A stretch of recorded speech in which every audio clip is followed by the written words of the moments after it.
Live and uncut. And we're live and uncut. So, hey, we're here to talk more about season two of Lower Decks. How's it going? Oh, All doing right. all right. It's going Good. pretty good. Oh, great. Well, okay. So, we just got done watching, I think it was this episode 5 and 6, if I'm not mistaken, Yep. Star Trek Lower Decks season two. So we've got, we'll talk about episode 5 first. Just, whatever comes to your mind on this one. So for a refresher, this particular one has, I think Mariner and Boimler are going to a party. The party. The party, right? So, Yeah, big old Starfleet. Assemblage of captains and all sorts of important people from ships. It is the party. It's like, and it goes all the way into the night. is this like the B plot or the A plot? Because this is the A plot, I guess. I couldn't tell in this episode. In the sense that, well, I guess in the sense that Boimler and it's like and Mariner, it's like are the protagonists of the show. It's like, yeah, this is we call this the A plot. Yeah, this is and plus, like everything in the end, everything condenses around them. So, Yep. yeah. So, yep. Thoughts? July. It's like I like this A plot just fine. I mean, it was enjoyably silly, and I like the action sequence where it's like where in order to find out where the party is being held, Mariner has to do a job for one of her old friends who may or may not be like, into criminal smuggling of data on bath bubble formula. Yeah. Is that Yeah. a lore? Just kidding. Good. That was a nice line. Okay. Is that a Yeah. lore? Yeah, I like a few lores in there. and I like the action sequence is also pretty slick, considering like the show doesn't really bust those out too often. Mm-hmm. Yep. Okay. So, yeah. Well, and your thoughts are? Well, then there's the other plot, like one of the B plots, which is Tendi and Rutherford trying to put together like a Cerritos model, and yeah. So this is like subplot, like we'll call this B2.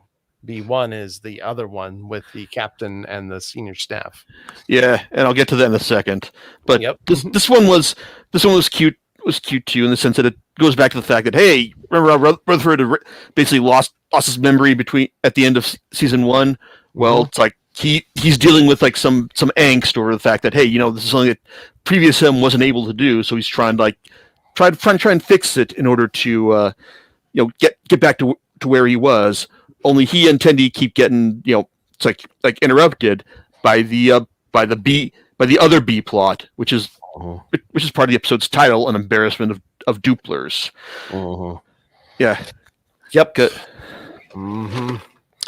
So yeah, that's it. So I'd say that that's pretty good for the what do you call it? So we have the continued after effects of Rutherford's like losing some of his memory. Okay, that's fine. That works for me. Yeah, and I like the bit where their Cerritos model was so accurate that they had to it even had like little cards in order to eject the warp core that they had to put into it. That's attention to detail that I'm sure you could appreciate, John. Yes, exactly. It's a model. I tend to like that kind of stuff. So that's fun. So Myron, what did you think? I was gonna say I have to admit that was a pretty cool model kit there, and I was like, thinking of the Eagle Moss kit you were putting together. I'm like, oh man, had that been the same level of detail, I think it would have been, a more joyous build to go through. But I mean, overall, I mean, I this season continues to be fun and and enjoyable. Like B plot, I didn't really care too much for. I mean, it was silly, with the duplers, kind of like them having to tiptoe around this aristocrat and get him to his destination without any hassle, and with just one slip of the tongue during a video con, it sprawled a snowball of chaos with him just duplicating all over the ship. So I mean that was just kind of like a little silly threat that the B plot team had to deal with, but just again with the A team, Boimler and Mariner, going through their situation. I mean, I find it enjoyable and found it funny that they were just trying to crash a party. It just seems very uh, um, I guess college movie esque or teenage esque of maybe Bill and Ted trying to crash into a party or Wayne and Garth trying to crash into a party. I kind of got those vibes where it was just like two best friends trying to crash the party of Starfleet and getting into all these shenanigans to accomplish that. And in the end, not being able to fully get in. I mean, Boimler was able to get in off the creds of his clone, but Mariner not being able to get in, and it really kind of bringing out more of their more details of their friendship and more of their feelings out to each other. Like this situation just not only like brought to light to us like there some additional feelings for each other, like how she felt actually both of them felt abandoned at some point. They often blamed each other on who abandoned who, but it really brought them closer together. And seeing them together at the end at a dive bar of all places, that those are kind of memories I think we can possibly all kind of relate to, like where we had some of our most joyous or even great memories with other friends. So I like how it all came together at the end, especially the carvings that we saw on the bar table with Spock and Kirk actually being there at some point. Yeah, I thought that was cool. And so that was kind of interesting in terms of like, character development. It's like, after her mom, Captain Freeman, they can't get into the party either. So, she invites him over there. It's just interesting that the whole like mom-daughter relationship thing, it's kind of developed the way it has. It's like, hey, want to just go over to this place and hang out? All right. And they all hang out, and they're all hanging out in the bar, and then and then Boimler and Mariner are kind of teasing each other, about the whole, like number one, number two, and then her mom's like, "Nope, I heard it. So you're now number one." I'm like, I like that. I'll try not to read anything into the whole like, hey, Kirk and Spock wrote their names into the bar, and now, and maybe that means that they were a thing. No, they're not a thing. But that's all right. Only in fan fiction. Yeah, exactly. I was gonna say, I don't know. When I first saw that, I was like, oh yeah, there's that might have been some of the earliest like slash fiction out there. But anyway, well, to me, what I got from that was like, Kirk and Spock number one, number two. That was Kirk. Well, Spock was Kirk's number one, I guess you could say. And so, yeah, absolutely. Yeah, I think there's a couple of meanings there, but I didn't want to read too much into it. So I'm happy with the whole like, they're just friends thing, because they've never like in Star Trek, like a Star Trek official, they've always been just like friends. So it's kind of cool. I like that connection. So that's good. If I wanted to go on the other side of this thing, we're like, yeah, it's like implying a relationship that's beyond that. No, that's all right. You can do that too. I think they just leave it there for people. That's my opinion. So I'll take the first explanation. It's fine. Regardless, that the friendship is like, it's, like what, Mariner, just in terms of relationship and development, like in this episode, didn't Mariner kind of like go off on him a bit for abandoning her?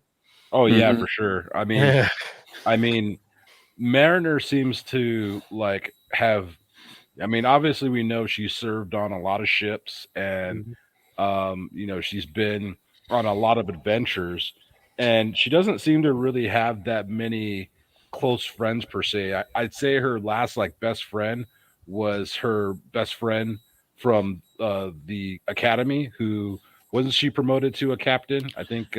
She was. Yeah, she was at captain status.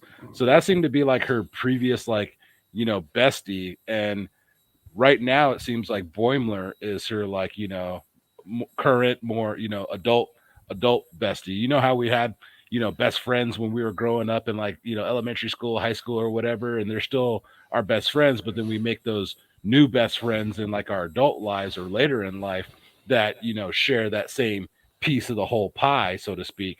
And I think Boimler has made the cut as like her one of her best friends, and I kind of get that like I kind of get that relationship a little bit more so as you kind of explained, John. Like she it's hard for her to open up, so like she gets a little bit more emotional and a little bit more aggravated when trying to express her feelings towards him. And of course, as we see at the end, when they're at the bar, they really start letting their shields down, pun intended. I They see let what you did there. yeah, they let their shields down and make themselves a little bit more vulnerable, and just kind of like open up and apologize to each other, and kind of put their heart on the table, expressing why they were upset, why both of them were upset at that point. So yeah, I feel like as we progress through this series, like originally watching this series, like I thought maybe there might be some romantic relationship like build eventually, but now I'm just seeing more of this like best friend relationship here, like almost in the vein of like Kirk and Spock. Yeah, yeah. Nope. I think that works for me. Yeah. Cool. Now let's talk about the Dopplers, because that's where this episode falls down for me. Yes. Yeah. So, outside of being a weird element in that plot, that that subplot, one that they used as kind of a gag because they beamed him into the party. Mhm. I mean, like, okay, revenge, I get it. But yeah, I'm gonna agree with you on this one. Like, I was like when I saw it, I honestly thought, I'm like, yeah, this like belongs like someplace not here. I don't know why. I just was like, this is just It's kind of because the stuff of the Dopplers makes no sense in terms Yeah. of them being a legitimate alien race. They're just Yeah. they're more of like a plot device in terms of like, hey, like hey, we don't have to be like nice, like and polite to all of our alien guests, but Right. they did it in the dumbest way possible because just the idea like of an alien race that that can like split like these guys when they're embarrassed. I mean, that sounds like a huge like safety risk to bring on any ship. Yeah. And it's like, and for them, it's like because like if they start duplicating like this, then it's like hey, like everyone's going to get squashed, and God help those poor Starfleet captains who are all probably dead now because they couldn't figure out how to stop. Right.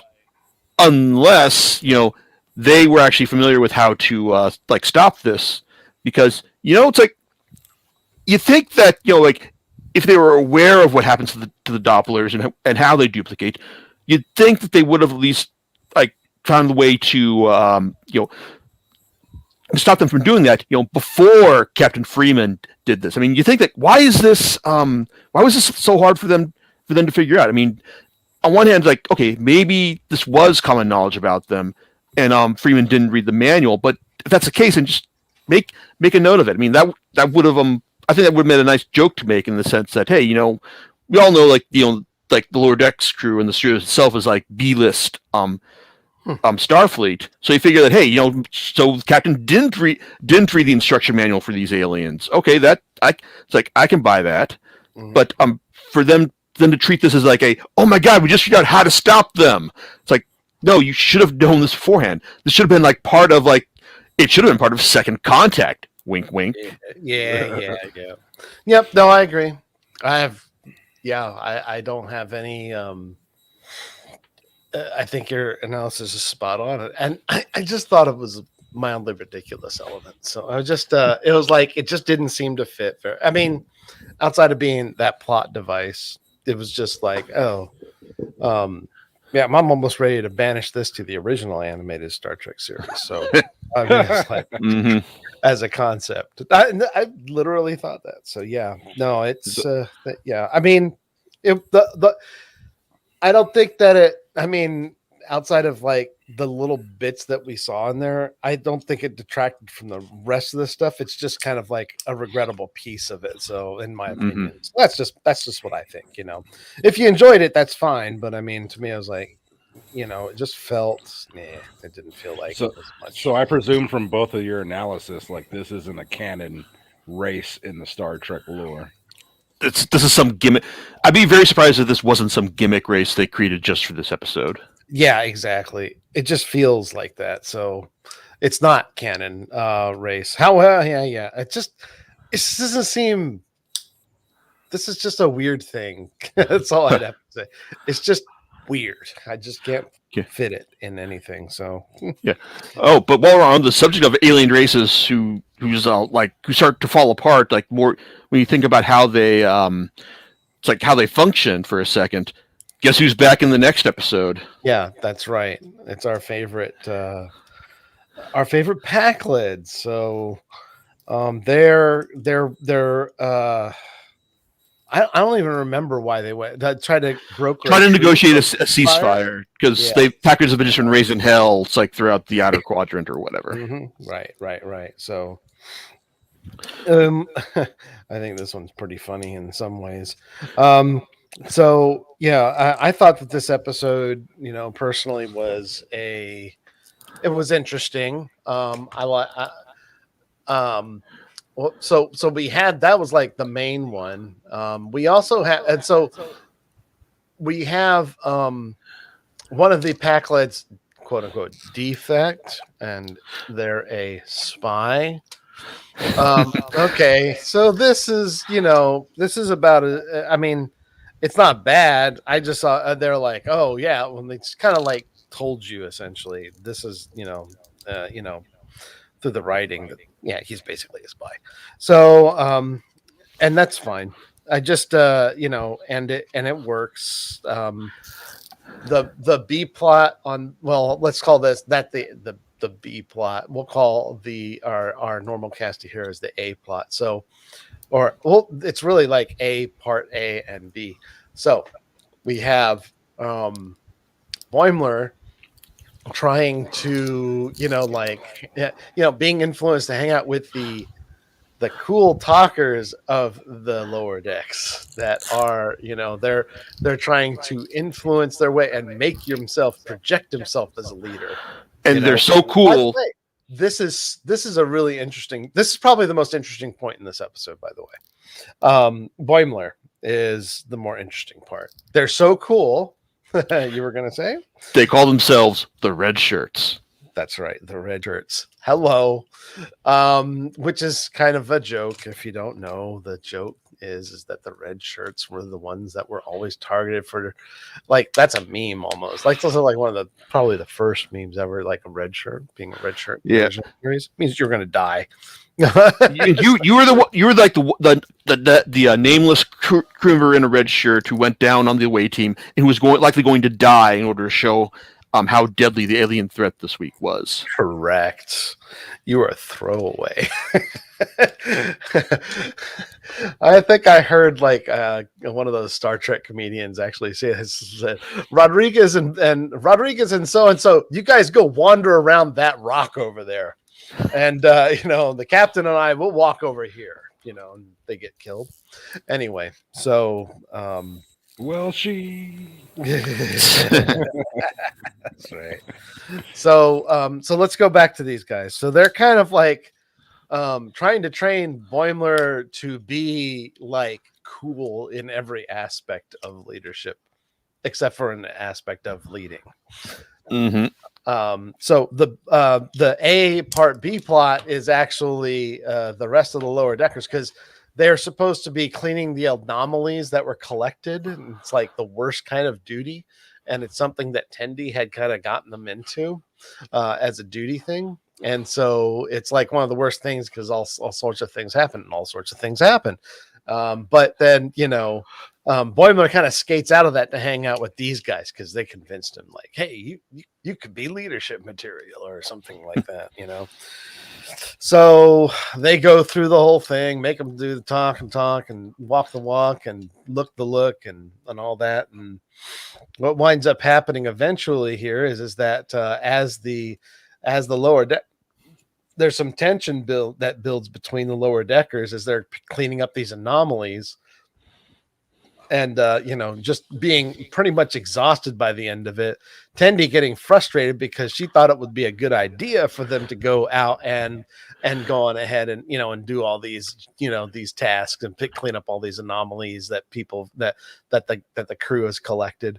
And yeah, she's really enthusiastic throughout this whole thing, but it's Beckett and it's Mariner and Rutherford who are just kind of like, oh god, this sucks so much because well, I guess in fairness, like they kind of get the they kind of get the bad end of this, like all the things that go wrong in like the montages we see and in some of the specific scenes. It's like the bad stuff happens to them, and they're just like kind of like just dragging on Tendi to the point where, but she wants to like getting the bad end herself when she has a bad encounter with a slug that's going to leave her scarred for the rest of her life.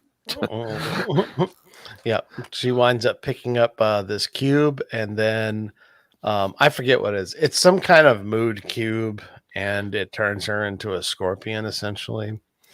And then this is where the first part of the A plot meets because she's rampaging in the mess hall, and Boimler and crew, the other crew, come into the mess hall, and he pretty much just figures out the problem.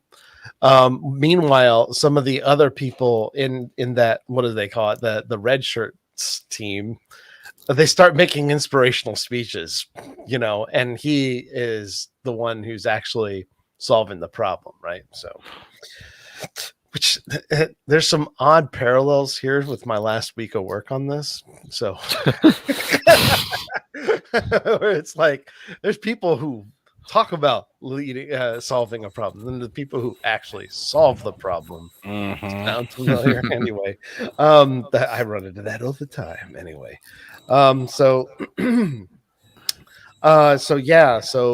he figures out, what it is, and he winds up helping cure her condition. So kind of interesting.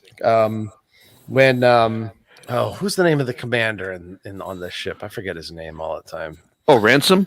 Yeah, Ransom. Thank you. So when he goes and passes out these the guy, I think the guy with the curly hair, he's just like, hey, I want to be acting captain.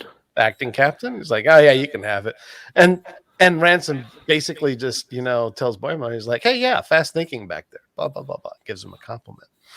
Which is kind of cool. And then I think one of the red shirts hangs out with Boimler after that, Yeah. Because that's cool. It's like, hey, you actually did something cool there. You solved the problem. So now just to flip to the other thing, because I've kind of intentionally avoided the other part of this plot, which is the whole Packlet thing. So this Packlet comes on board, and he is essentially, he's a spy, and he's trying to get, they figured it out pretty quickly. Rumdar. Yeah, Rumdar. They take him to, they're like, how did you like the highly classified gift shop or something like that, right? Yeah. See, that was he's wearing a USS Cerritos t-shirt. Come on. You see, that was pretty great right there, because I like the idea that Ransom and the other alien, I can't remember his name, the security chief, the one who's species based on making all the references. Is it Jax? You mean the security guy? No, like the one who, like Shaka when the walls fell, that guy. Oh, yeah. That guy. Yeah, I don't know his name, but yeah, I know. Yeah, but I was like, they realize what's going on. Like they do their best to like to kind of flip the script on that. But then they lose them, and it's kind of like, come on, guys, how do you lose them when you turn your back on for one chip? Say, computer, where's the pack lid? I mean, come on. Yeah, exactly. But it is a kind of an interesting story when you see his body floating outside. That's kind of interesting. So Yeah. And from the later conversation, when he tells the ensign that's watching the crew, he's like, "Hey, yeah, you got to go clean up that airlock. That Packlet did something in there, Something unspeakable. something unspeakable in there." So pretty funny stuff. So yeah, I don't know. What did you think of the whole Packlet thing in this episode? I mean, it's okay. It gets. I'm thinking like this is where they start to lose me for the Packlet stuff in this season, because it's like on one hand it's like I thought they made it like a reasonably credible threat at the end of the first season, but and then they're kind of like treating him more as a joke like in episode 2, but here it's like no, it's like the Packlets, they're a joke. You get it? It's like see they can't recognize that it's like that Captain Mariner is Captain Beckett is Captain Freeman, damn it. Captain Freeman, like she's Captain Janeway. Ho ho. It's like she is on the Enterprise. Oh, it's like I do not have a big enough helmet to negotiate a ceasefire. It's like it's kind of like it's like they've gone from like okay, it's like I mean, I thought that was an alien was kind of like dumb by next gen standards, but they kind of made work at the end of season 1. But now it's like, no, hey, guess what, everyone? The Packlets, they're a huge joke now, and it's like I'm just looking to think, how is this like society supposed to function like at all? It's like I mean, you look the glimpses we get of Packlet planet, and it's like. Okay, it seems to be like relatively high tech, but it's run by just people, like a bunch of idiots. It's like for lack of a better term here. So again, that's just kind of annoying. But it's not the last we'll see of the Packlids this season. But I will say it's definitely the low point of the Packlid material. Oh, and also that whole bit with like Packlid who gets a Cerritos shirt. That's going to come back around in the season finale. Okay. Thanks for the warning. Haven't seen that one yet, but that's cool. All right. What did you think of it overall, Myron? Still pretty decent for you, right? I think. Yeah. Of the 2 episodes, like I think this one was my favorite. Like I saw this episode for what it was, and Rumdar like just had me rolling the whole time, because I really couldn't at first. I really couldn't tell like. Is this guy like really a refugee, or is he really a spy? Like he seems too much of like Lenny of Mice and Men to like really be a spy. So I really wasn't sure like where they were going with this, but it was just funny the whole time, like them trying to, like he's asking for secrets, and they're leading him to the gift shop and all that stuff, and. When I saw him come out with a Cerritos shirt and like he looked like a tourist, and like it just kind of had me chuckling that whole time. Mm-hmm. And when he said he went to the bathroom and they had big bathrooms that he got sucked out of the hole, and they were like, "Are you sure it wasn't an airlock?" And I'm just like, "Oh man, this guy is having me rolling right now." So I did like the episode, and I'm going to. Be a little cheesy here and say, going back to like the 80s tropes and Care Bear tropes, like the power of friendship in this one again shined for me. Just like an 80s movie, you see Boimler go with, the popular crowd or go with the red shirts, to kind of like, not necessarily like bolster his career per se, but it got him out of collection duty, and obviously they seem to admire him from serving serving under Riker under oh man, what's the name of that ship? His ship, The Titan. the Titan. You know, they seem to like kind of look up to him as like the cool kid, like, yeah, you know, come roll with us, and you know, we'll make you more captain material.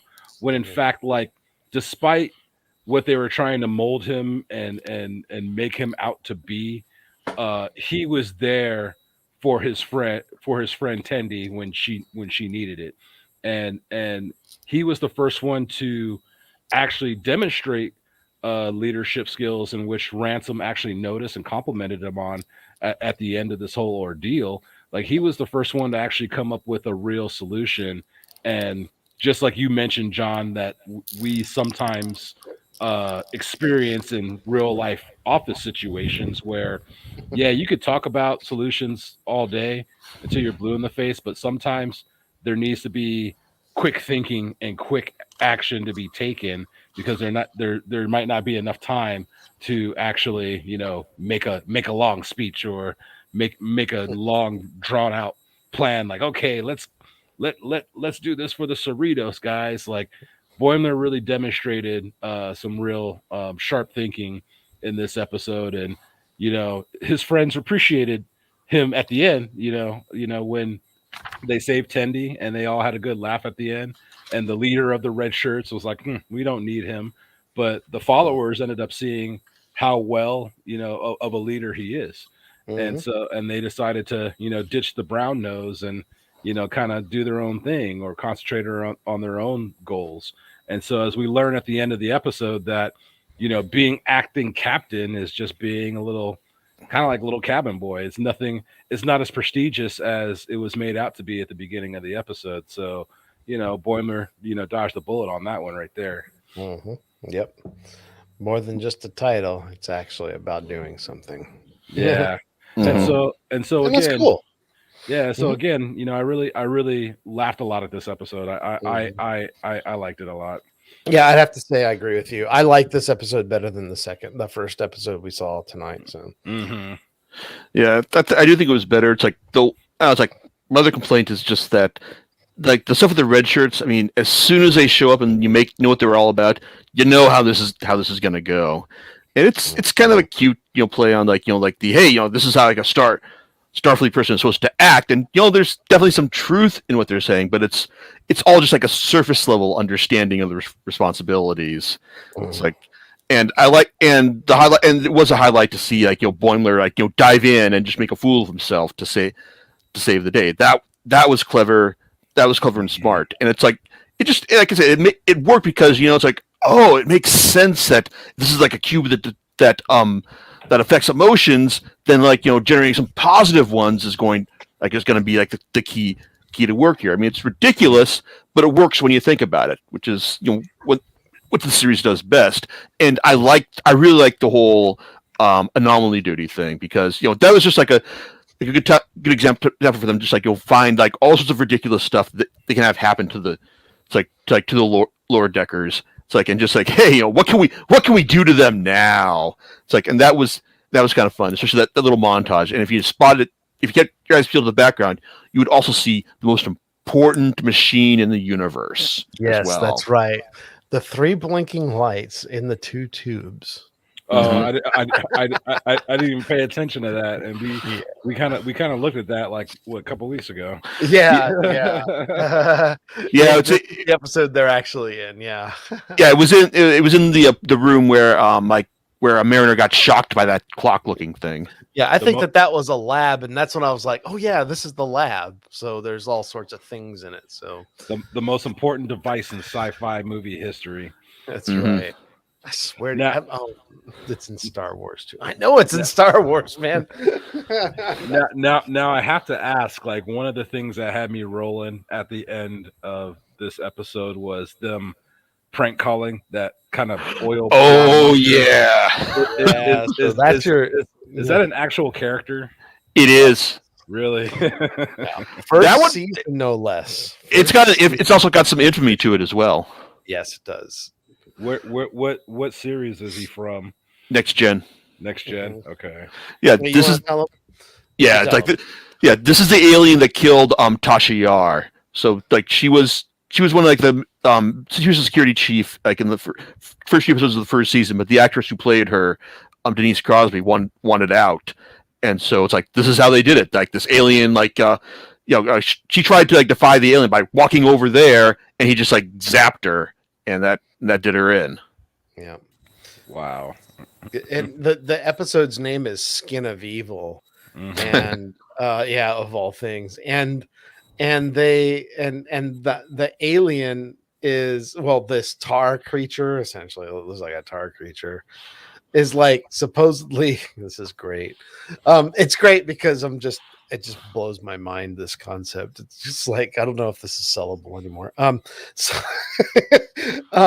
this race, like, this is such a Gene Roddenberry thing. I'm just gonna say, they figured out a way to just get rid of everything negative, and I guess it just turned into a black pool of like sentient tar. Sentient evil. So they're like, I mean, according to, I think maybe Armis himself in that episode, like I said, this is a Star Trek Next Generation season 1 episode. This is how they killed off Tasha Yar, right? So it was, it's him, and he's like, he explains, he's like, yeah, they left me, and he's just like, and so that was them taunting him. After that, they destroyed, like, there was a shuttlecraft that crashed there. That's what caused them to visit that visited there. So they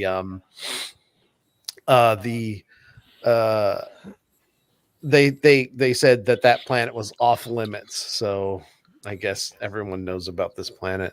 After they were able to rescue, it was Counselor Troy, actually, was the only one they rescued out of that shuttlecraft. So but there was this, so Armis, Skin of Evil. Whoop-de-doop-de-doo.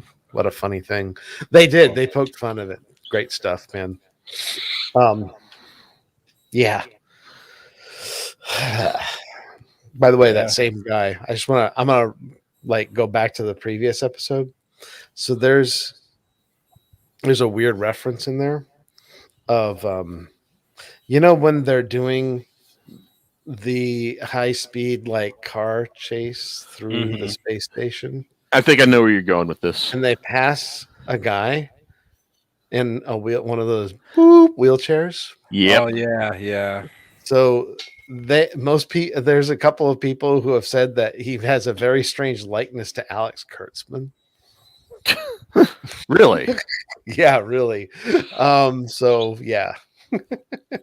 Not sure why, if that was meant to be derogatory or like, hey, look, we can just do this, maybe not, who knows, whatever. Because Alex Kurtzman, you see, is the guy who is essentially in charge of the Star Trek franchise right now. Makes most people shudder. Makes you wonder, like, why it's like Trek's reach is at an all-time low right now, but hey, what do I know? Yeah. I think this is probably one of the better ones, and I still have yet to see some of this new live action stuff that they're going to put out.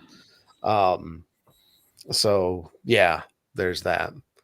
Funny stuff. But I like this show. So to me, it continues to entertain, even if in some episodes they're not as strong as previous episodes. I still like this combination. So I like this. I like this small ensemble here.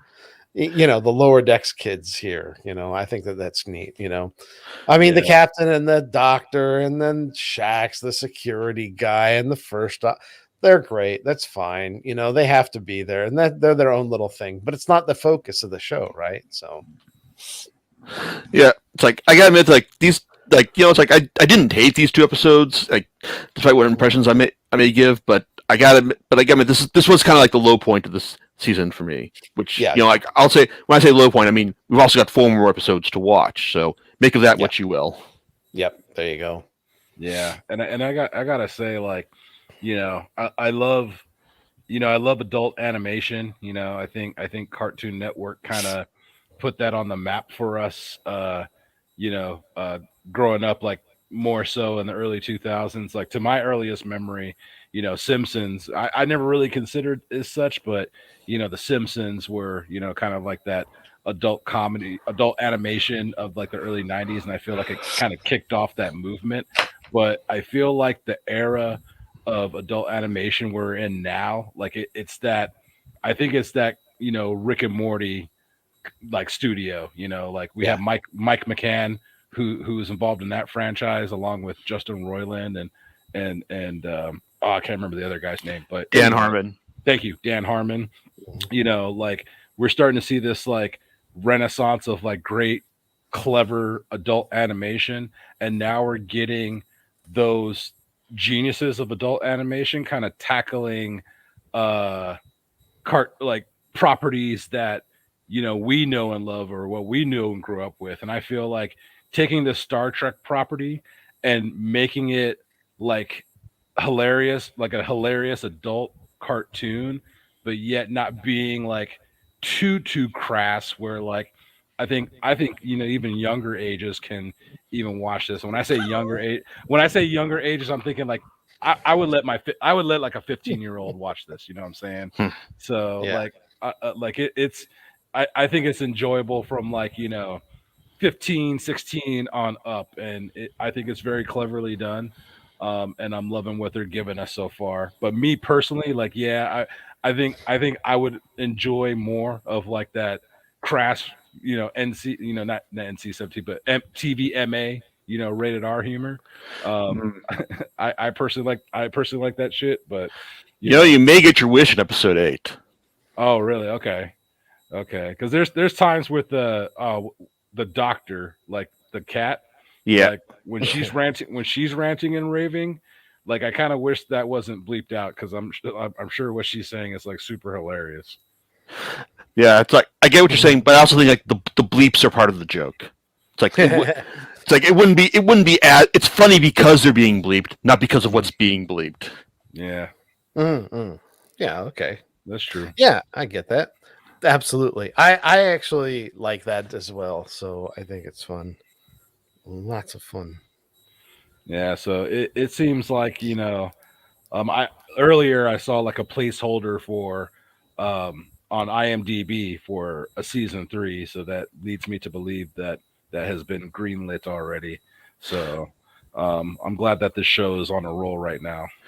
Oh yeah, it's like I can tell you, it's like there would be a problem if we weren't getting a season 3. Yeah. Oh, I see what you're saying. So, but yeah, I mean, it was enough for me to be enticed and take the kind of gamble to like, let me check out Paramount Plus, just to kind of catch up and watch along with you guys. But as a service as a whole, like I for what they have to offer for like the $5 plan, I'm digging with what they have to offer, and then I have the options to go back and watch like other Trek material as well. But yeah, so far this is kind of like drawing me in to the brand a little bit more. Like, yeah, I watched the the more current day movies.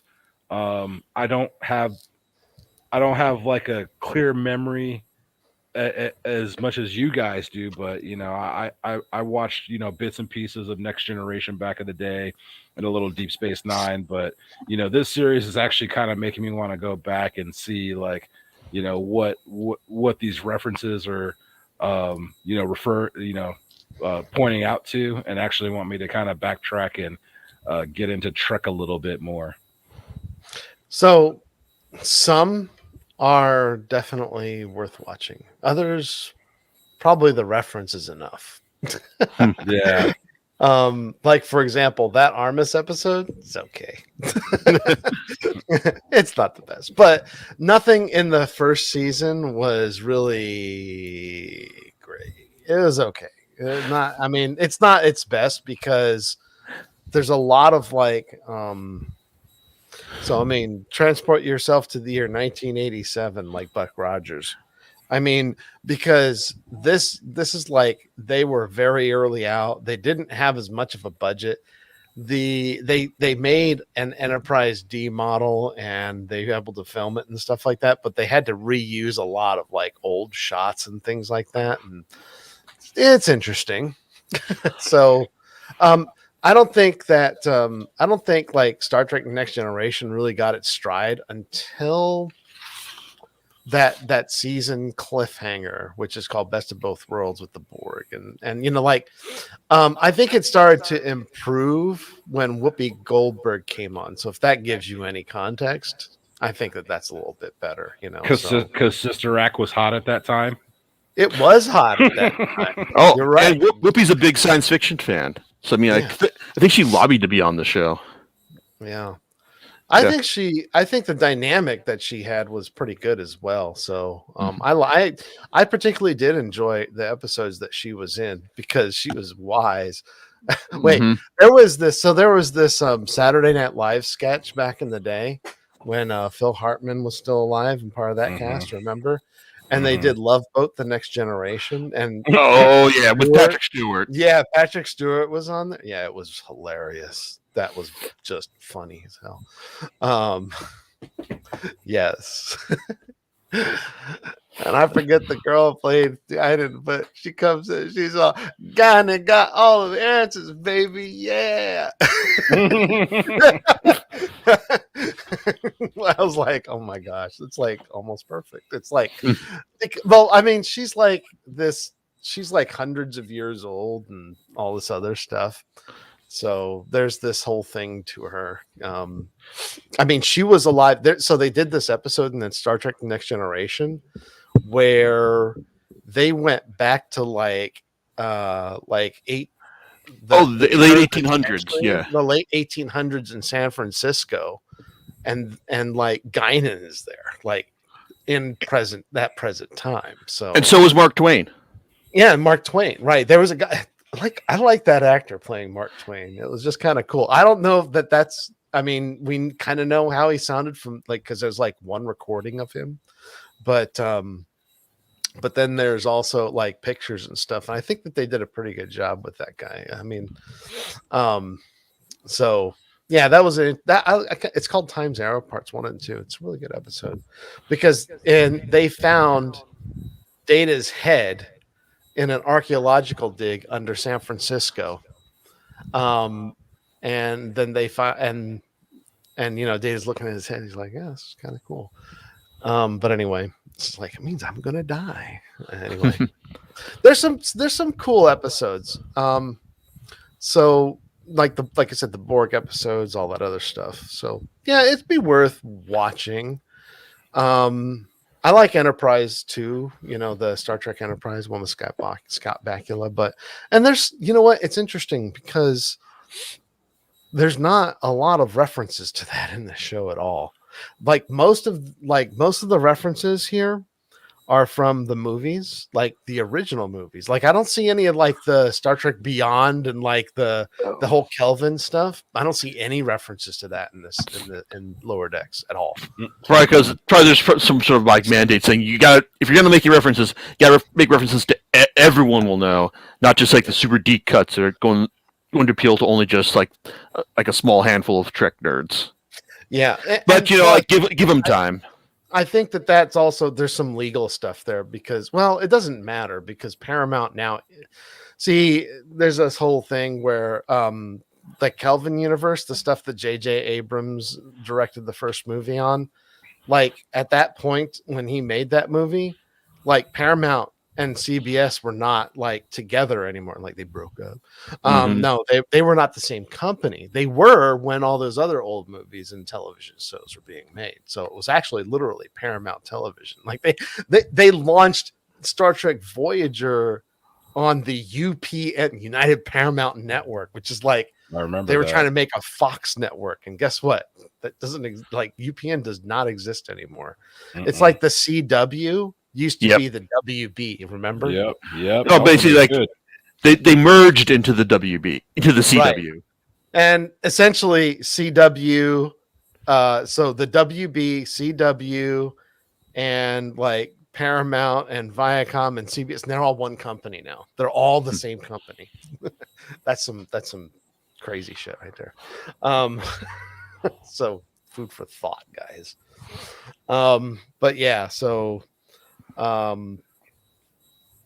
But my point being is that you don't see those references. You do see references to like the other movies, like the Star Trek, some of the like the Wrath of Khan, probably because it's like one of the more famous movies. So some of that stuff makes it in there. So and then of course any of those TV series, and you see a little spattering of the like animated stuff, which is garbage to me. Sorry, Like Giant Spock.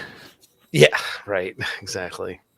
So people are like, "Is this canon?" And I'm like, I don't think It is now. Yeah, right. I don't think it's canon, but still. So yeah, but I don't care. I think this is fun. I like all the references in it. I enjoy like trying to spot them too. There were some other references in it. Like there are some lightly obscure things in here, and and I was like, oh yeah, but I didn't sit there and write them down. But I think it's fun that they prove that somebody over there can pay attention to detail. That's just my thoughts. Nope. Not bitter at all, are you, John? No, not at all. It's interesting because I like my own headcanon. That's the way it goes, man. I mean, like, people are like, well, you don't like this because of this. I'm like, yeah, it doesn't quite line up. And I'm not like digging the whole, like, the past was, like bright, like had better technology than some of the future stuff we saw. I'm like, it's almost like Soji Kawamori and like Macross. So like when they designed Valkyries, right? And you look at like the VF-0 from Macross Zero, which is essentially like supposedly a precursor. Like there's like stuff in there that did not exist like in the quote unquote later Valkyries. So it doesn't like, I think that though it's okay. I mean, because you can just kind of like do the little, you can either do mental gymnastics and try to figure like, okay, well, here's how it works, here's how point A connects to point B. It's like those Klingons, right? It's like Klingons in the original series didn't look like the Klingons from the movies or later on. And we all accepted it until it turns out that there was an in-universe reason for this. It's probably one of the more frustrating things about like Enterprise. Like I enjoyed that story, but I didn't like the explanation. That was the one thing. I was like, oh, so you're literally explaining this. I'm like, I'm still having problems with it. Okay, fine. I don't care. Whatever. So, because sometimes canon matters. And I'm like, it's consistent. But then sometimes I could just say, well, I like this cast of characters and how they did things and how this was built. It's almost like, like when you talk about the J.J. Abrams like Star Trek movie, like when I first saw that, I was like, yeah, this is kind of nuts. But you know what? For two reasons. Number one, they had to kind of split in a legal way. Like it's a franchise that Paramount they weren't used to doing. They had to borrow from in order to make a movie. Number two, when they have this whole it's like JJ was like, I'm gonna steer around this problem. I'm just gonna do this thing, or JJ and the board, whatever. We're gonna steer around this problem by reinventing it like this. And we're going to connect it to the universe with Spock and this. And it's just a weird thing, but it kind of works in my head because I'm like, oh, and everyone calls it the Kelvin timeline because Thor was the captain of the ship. Thor is Captain Kirk's dad. So, yeah, I mean, Hemsworth, that's what I mean. Pre-Thor. So anyway, what was that? Same thing. Yeah, you saw that movie, right? I did. Yeah.